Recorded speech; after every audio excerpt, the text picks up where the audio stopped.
I have worked 12 days in a row. It is 2 in the morning. I have not recorded anything in like 2 weeks, but here we are, babes. I am in the trenches. I am low-key suffering right now. I look a mess, but we're just gonna roll with it.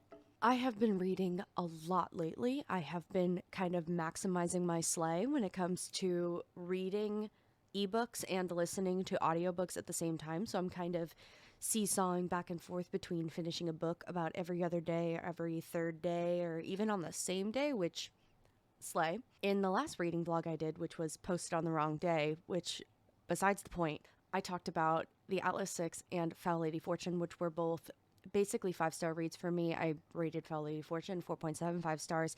I am actually still planning to do individual videos on both of those because they were amazing and I loved them so much. There are others that I will be briefly going over for the sake of this reading vlog kind of summarization video that will get their own videos as to my thoughts and such, because I really do like giving these kind of 10 to 15-minute long videos that are like snippet little reviews on specific books. But I also do like kind of turning the reading vlogs into more of a like 3 to 5 minute review time for multiple books at a time. The next book that I finished after the Atlas Six was another 5-star read for me. It was The Lost Apothecary by Sarah Penner. So for those who know me in real life, my IRL like trade that I'm seeking to enter is archaeology. It's what I went to college for.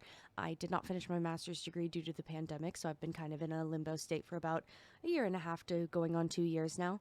So I have been on a search for a book that kind of gave me the historian archaeology vibes, because when I first went to college and I wanted to, first I wanted to be a doctor and then I shifted to archaeology. I wanted to specialize in bioarchaeology. So while archaeology is basically the interpretation of the past through cultural resources, bioarchaeology is the interpretation of the human past through skeletal resources. So it's a lot of looking at the human body. I took a lot of osteology classes. My professor that I had in undergrad used to say that we should be able to identify a bone fragment from behind our backs blindfolded.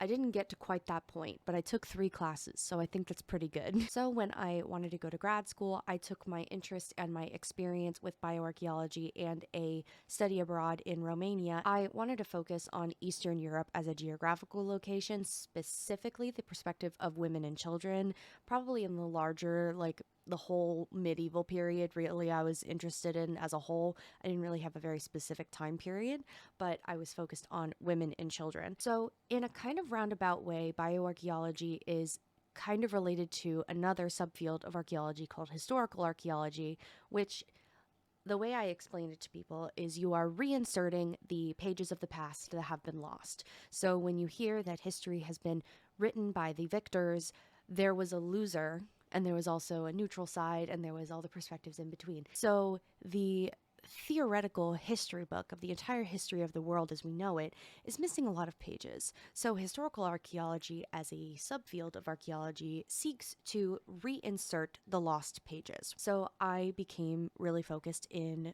combining the two together, and I had a second bachelor's degree in public health, focused in infection control. So I was interested in health and hygiene and disease and health interpretation. So I was interested in all of those things. I ended up through a series of events having to switch advisors from bioarchaeology to historical archaeology, and I had to change my subfield entirely and start over. Whereas in the past, when I wanted to cross them over and kind of find a balance between the two of them, I was forced to shift gears entirely. I have been on the hunt for a book that kind of gives me the same vibe of being knee deep in the trenches of historical archaeology research, and The Lost Apothecary really gave me that. It tells a story of 3 different women. A woman named Caroline, who recently found out that her husband is cheating on her, so she went on their 10-year wedding anniversary trip alone. Then a woman named, I don't remember her name right now, oh my god, it's been a minute, but a apothecary of sorts who runs a shop in London that is kind of in a back alley. It's literally called Back Alley, and she, while she used to run a reputable apothecary shop, has now started to run a shop that dispenses poisons to men that deserve to die. So she runs the front of the shop as an empty shopkeep that is abandoned, and there is a invisible door that you can access and go into, and that's where she keeps her actual like lab. She has very limited communication with women who are seeking to off their husbands or off their brothers or fathers or somebody for whatever reason, and they always give a reason. But the root of it is that the woman in question wants to document everything that she does. So she has a book that she documents everything she does. So who it's for, who to kill, what poison she used, and for what, and on what day, because her whole thing is that she wants to make sure that these women are remembered, which I found to be quite touching. Now, the third perspective is a 12-year-old girl who goes to the apothecary in search of poison to get rid of somebody. So, the perspective of Caroline, the modern perspective, is to uncover the past perspective, uncovers all of this information that then becomes her master's thesis, which I thought was cool as fucking hell. So, this really hit a spot for me. I blazed through this book in less than a day, and I'm going to be picking up the London Seance Society this week after I finish a couple other books that are on my TBR. So I really, really enjoyed this. Honestly, I would not be surprised if The Lost Apothecary maintains a top spot on my favorite books of all this year. So I would not be shocked to see it in like my top 5 or my top 10 for the end of the year. I highly recommend it. I rated it 5 stars. Next thing I listened to was A Court of Frost and Starlight. I listened to this in 4 hours while I played World of Warcraft. This novella was fucking pointless. Let me actually look to see what I wrote about this. I'm a little bit behind in writing my book summaries in a paragraph or less section of my Notion spreadsheet. I do have something written for A Court of Frost and Starlight, in which I said, the most fanficky thing I have ever read in traditional publication, a novella that was almost completely pointless if it weren't for a few specific things, like setting up a court of silver flames with more appearances of Cassian and Nesta, a very uncommon conversation between partners to begin trying for a child, because usually in fantasy romances or just romances in general, pregnancies are a surprise and are unplanned. This was a surprise. So there was a conversation between Feyre and Rhysand after they had SEGGS, and Feyre is like, I think I want to start trying for a baby, and Rhysand is like, are you sure? Do you think it's a little early for that? And Feyre's like, no. And Rhysand is like, well, it could take a while. It could take decades of trying, because apparently Fae births are very rare. It is hard for them to reproduce. And she was like, I don't care. Let's just start trying.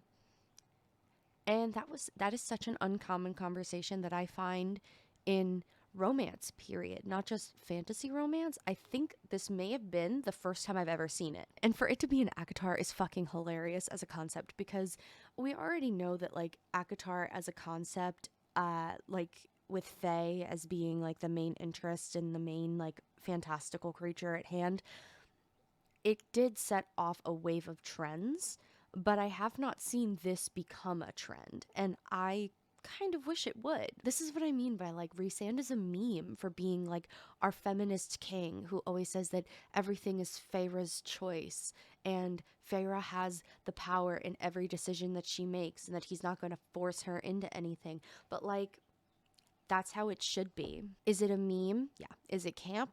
Yeah. I wish I saw it more. I wish I saw that more. I wish I saw a conversation between partners about whether or not to initiate trying for a child. I wish I saw that more often in romance instead of just, surprise, I'm pregnant, and then you have to decide then and there. It's like, do we want kids? I enjoyed that was there. I think that was a really good conversation to include, and I hope that other authors follow through with that trend. So we had that very specific conversation between Feyre and Rhysand. We had some setting up of a court of silver flames with more appearances from Cassian and Nesta. But then we also have very clear setting up for ACOTAR 5, which is not announced or coming out. We don't know what's going on because we saw more of Elaine, Lucian, and Azriel in the same way that we saw more of Cassian and Nesta. I understand why parts of this novella were important, minus the walking around and thinking about what gifts you're going to buy somebody for ACOTAR Christmas. I get it. Because if you want to take those very specific morsels and try to put them somewhere else in the main trilogy, where they're going to go, they're fighting a war. So I understand why it's there. I understand why this exists. But, like, it still doesn't mean I didn't find it almost completely worthless. And for that reason, I rated it 3 stars. The next book caught me by such surprise, cut me off at the knees, that I cannot believe that this was published for free on Kindle Unlimited, but Between Wrath and Mercy by Jess Wisecup. Besties, your girl's been going through it in the romance department as of late. So I have been on the hunt for a romance, a fantasy romance, if possible, that would make me feel the brevity and the weight of what I have been feeling in my personal life. This book is set in a fantasy universe where people have powers that are given to them by one or up to 4 gods. These powers are called divinities because they are given by divine power. They can be pretty much anything, but your power is pretty well linked to one of the 4 gods. There is the one that's for fertility and healing, and then there's the one that's for chaos, and the one that's for, I don't remember the rest of them. Our main character, Emmeline, or Emmeline, she is a 30-something who had a twin sister who died when they were 16. Her twin sister is what is called the Beloved, which was a prophesized being to bring prospering to the world, and this individual can come along once in a generation. They can come along once in 100 years. There is another individual called the Accursed that is set to be their adversary. So this is more like a generational thing where a beloved and an accursed can appear randomly at any given time. You can have one accursed every 100 years and one beloved every generation, or vice versa. It really doesn't quite matter. It is extremely random. So the odds of the 2 of them existing at the same time is not very common. And when it does happen, bad / sometimes good things can happen because, they're adversaries. So the rival kingdoms that share this religious system kind of keep tabs on each other as to when these individuals pop up, and so on and so forth, to kind of levy power against each other. So Emmeline's twin sister, whose name I don't remember, died when they were 16 because her twin sister was the Beloved, and a rival kingdom came in and killed her sister. Her twin sister was engaged to be married to the crown prince of the kingdom that they live in. And bad news bears, Emmeline was in love with the crown prince and vice versa. But good news bears, the twin sister was in love with somebody else at the same time. So I guess everybody wins. So Emmeline and Rainier is his name. They have been out of touch for 16 years. They're in their mid 30s. He's maybe 4 years older than her, I think. So I think she's 32 and he's 36. They have not spoken to each other in quite some time, but they were each other's first love. And the story kicks off with Emmeline having a daughter that she believes is the new beloved of the generation. And so she's been raising her child in secret, and her child goes missing after a trip. And so she has to go to the crown prince, who was her first love, who was almost married to her twin sister, to say, I need your help. I think my kid is the new beloved. And thus, they go to try to rescue her child, who is 16, who is now the same age as they were when her sister died. So It is a redemption at a first love romance. And my God, does it not hit like a fucking freight train? Because the two of them have grown up apart, they have become different people, but they still love each other very, very deeply. And they have to kind of combat a lot of mistrust between the two of them because of the things that has happened between the two of them. There's a lot of development individually and as a pair. And I just found this so captivating that it made me cry.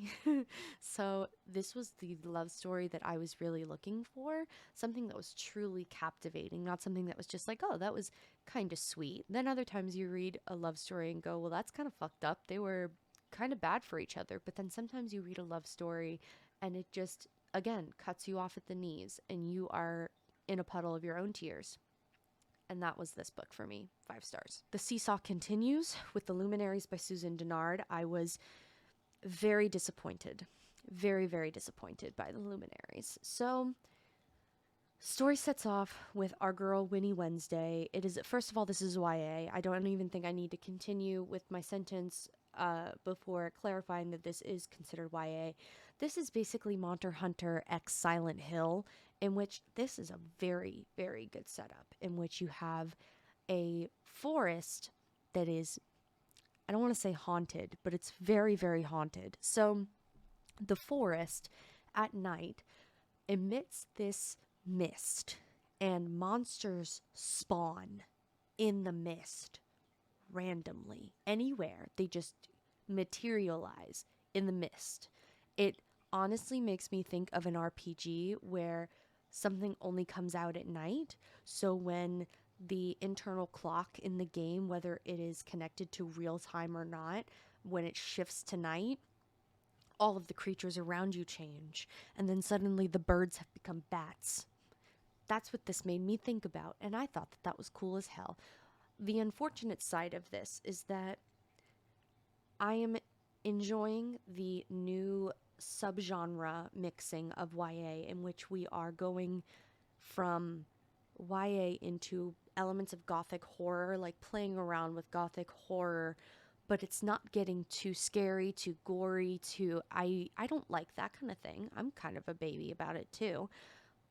I am enjoying that, where it is kind of, scary, but it's not terrifying and it's not going to give you nightmares. So this mist makes monsters spawn at night, and there's like 13 or 14 different types of them. Our girl Winnie Wednesday is our resident Hermione Granger, who is a little bitty know-it-all who wears glasses and a cardigan, who can spit out the monster thesaurus word for word, and she is on a quest to reinstate her family status because of her dad potentially being a IRL witch, which is bad, and they really don't go into this at all. So this is not very well explored.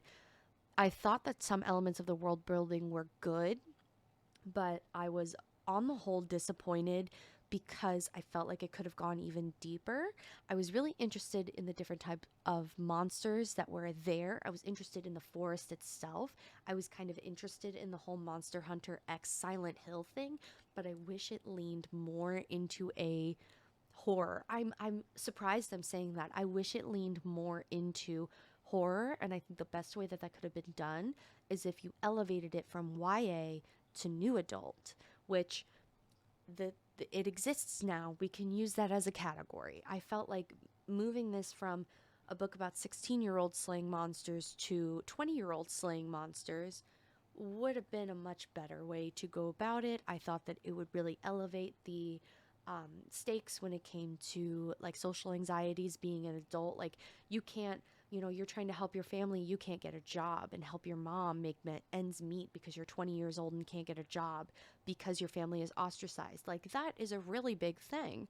That is a really hard issue to tackle, and I think that that would have really been better explored if you had aged up the characters. Plus, the romance wouldn't have seemed so stale and it wouldn't have seemed so campy, but like, it was a fun little time. It's just I was disappointed, and ultimately I do wish that the characters were aged up. So, not bad. I am interested in the sequel, but the first installation did leave me quite disappointed, minus some interesting elements in the world building department. The seesaw is never ending because the next book that I read that was amazing was The Poison Season. I finally read it, you guys. I finally read it. And it was so good. Okay. The poison season, you guys, is the best way I can do. I know I hate when like book blurbs do this, where they say like, if you love the Hunger Games and Agatar, this book will be perfect for you. But like, the best way I can think about something in my head is if I go, this is like if you mixed this with this, but then you add elements of this and this, because it's not derivative or an exact copy. It's taking elements of two things and making something new. And I think that that's really interesting. So the poison season is if you mix Midsummer and Lord of the Flies. And if that sounds interesting to you, you should go fucking read it. The Poison Season is about our main character, Lilo. She is 16 years old and she lives in a part of a very small community that lives on an island surrounded by a poisonous lake. This thing can literally disintegrate human flesh within seconds. It is that poisonous. Anything that lands on the lake dies. You can't even touch the water, let alone drink it or swim in it. So the people that live on this island have a magical power with their singing voice, and they provide sacrifices to a magical forest that is nearby. And the forest is kind of alive and requires sacrifices, and they believe that they are there to protect the forest. But in actuality, there's a lot of cult shit going on. So Lilo comes across a outsider boy who found his way over to the island. He was not immediately drawn in by any of their magic that normally, they hear a singing song and they just like walk into the poison lake and die. He just seemed kind of interested, but he wasn't completely captivated by their music. So he's very unusual. And he gets stuck on the island because all the ice is melted and he can't cross the lake. So Lilo hides him. And over the course of several months, they fall in love. And it is all about breaking ties and breaking her way out of this. It's basically a cult. I really wish it had more of a religious element, but you could see a lot of parallels between this, the cultural ties of you can't leave your family, and we sing these songs and do these sacrifices for the forest, and almost like they worship the forest, but they weren't being explicit about the religious imagery here.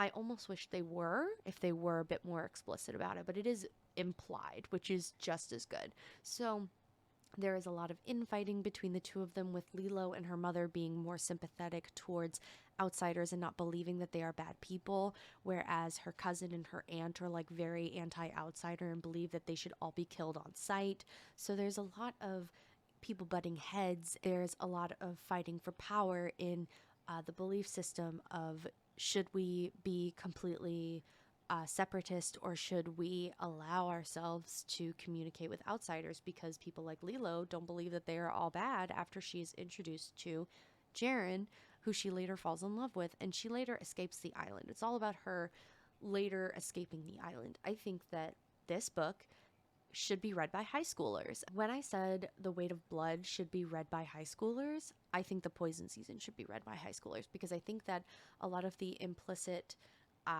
discussion between religious imagery and cult mentality, I think that this is a very good exploration of that. I gave it 4.5 stars. It was excellent. I can't wait for the second installation. And then the last book that I read recently, I literally finished it yesterday, was Shadow and Bone by Leigh Bardugo. The second season of Shadow and Bone X 6 of Crows is coming out around this time. I have no idea. I am staying far away from it because I would like to read the books first, please.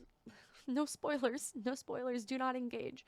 But I gave this 3 stars. This was a very, very weak story for me through my journey of reading Leigh Bardugo's backlog. Going from Ninth House and Hellbent to Shadow and Bone was probably not my best choice, just because I was going back in time. This book was published in 2012 after all. Leigh Bardugo has changed a lot in the last decade. I mean, she just signed like an 8-figure book deal to write whatever she wants for the next 12 books that she writes. So she clearly is winning in the publishing department. So I agree that Leigh Bardugo is very talented, but it is very clear that Shadow and Bone was written early in her writing career. It's not that it's bad. I do enjoy it. I had a jolly good time. I actually blazed through it quite quickly. It was absorbed into me very quickly. I really enjoyed the atmosphere. I enjoyed the pseudo Russian Revolution vibes, like kind of almost Russian, but fantasy Russian. I kind of enjoyed that. I enjoyed the magical elements. I'm really interested in learning more about the mythos of the Grisha. However, what is the Darkling's first name? I would like to know it because we don't know it yet at this point. I feel like we should have gotten a reveal about that, but I am looking forward to reading the next book. I will continue this series despite rating the first installation only 3 stars, but nonetheless, I really liked it. Okay, that was a lot. It was a lot of seesawing. We were going back and forth a lot. All of my readings in the last week and a half have either been 5 stars or 3 stars. And very little deviation, minus the poison season being 4.5 stars. I don't really have a justification as to why I rated it 4.5 instead of 5 stars, except maybe I wish the characters were like a little bit older, but I feel like that complaint is getting a little bit old, considering I'm just old and wish I was reading good books about older individuals, but maybe I should just pick better. I don't know, but the YA has been doing really well lately. Like, a lot of these new releases in YA are really impressive. Anyways, that is all from me. If you've made it to the end of this video, thank you so much for hanging out with me. If you'd like to find me anywhere else, you can find me on Twitch, Twitter, and Instagram. Remember to drink water and be nice to each other and exude kindness and empathy with everything that you do, and I will see you in the next video. Bye!